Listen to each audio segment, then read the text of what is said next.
perkataan yang dilempar ke alam roh.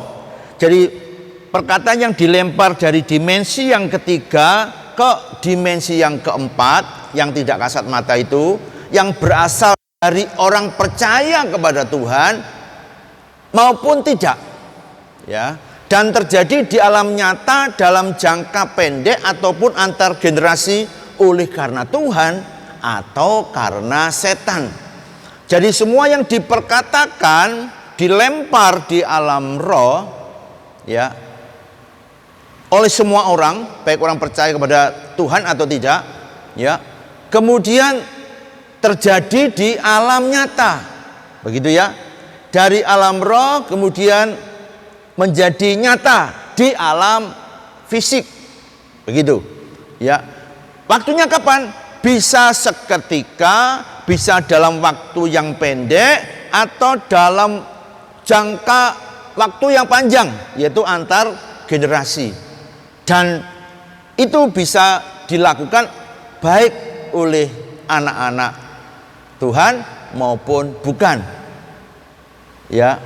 Dan terjadi di alam nyata oleh karena Tuhan atau juga bisa oleh karena kerajaan kegelapan.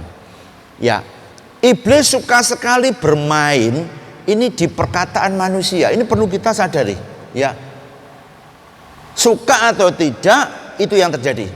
Ya, perkataan-perkataan yang sembrono yang keluar dari mulut anak-anak Tuhan adalah apa? Alat paling ampuh untuk mendakwa mereka sebetulnya di hadapan Tuhan. Jadi berhati-hatilah ketika kita berkata-kata. Wahyu 12 ayat 10 mengatakan apa? Dan aku mendengar suara yang nyaring di surga berkata, sekarang telah tiba keselamatan dan kuasa dan pemerintahan Allah kita dan kekuasaan Dia yang diurapinya, karena telah dilemparkan ke bawah saudara-saudara kita yang mendakwa mereka siang dan malam di hadapan Allah kita.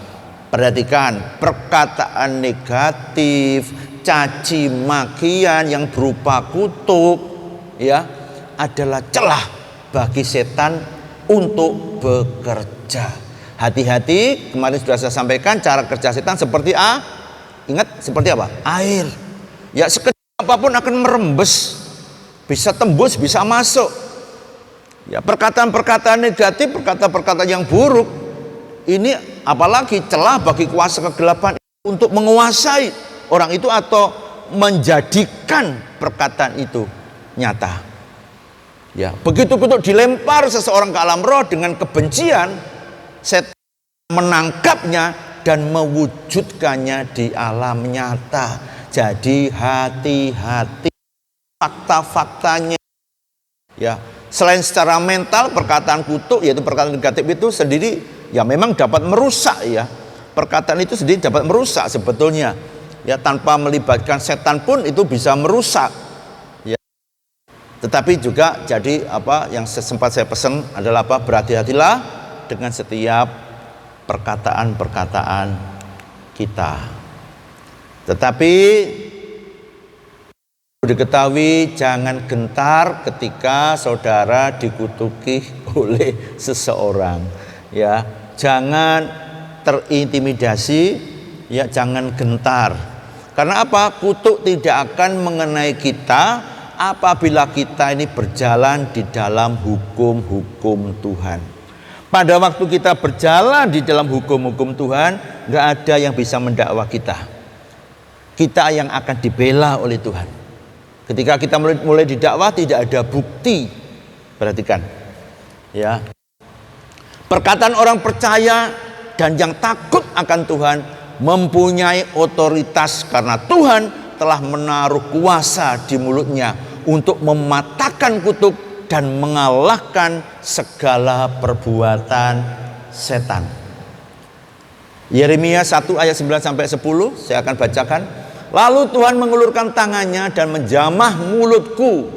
Tuhan berfirman kepadaku, sesungguhnya aku menaruh perkataan-perkataan ke dalam mulutmu. Ketahuilah, pada hari ini aku mengangkat engkau atas bangsa-bangsa dan atas kerajaan-kerajaan. Untuk apa? mencabut dan apa? Merobohkan, untuk apa? Membinasakan dan meruntuhkan.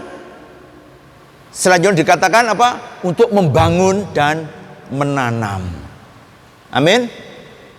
Ya. Maka dengan keras kita dapat mengatakan seperti dalam Matius 15 ayat 13, jawab Yesus, setiap tanaman apa? Yang tidak ditanam oleh Bapakku yang di surga akan dicabut seakar-akarnya. Kita akan berani mengatakan demikian. Yang tidak ditanam oleh Bapakku yang di surga, semua kutuk yang menimpaku dicabut dengan seakar-akarnya.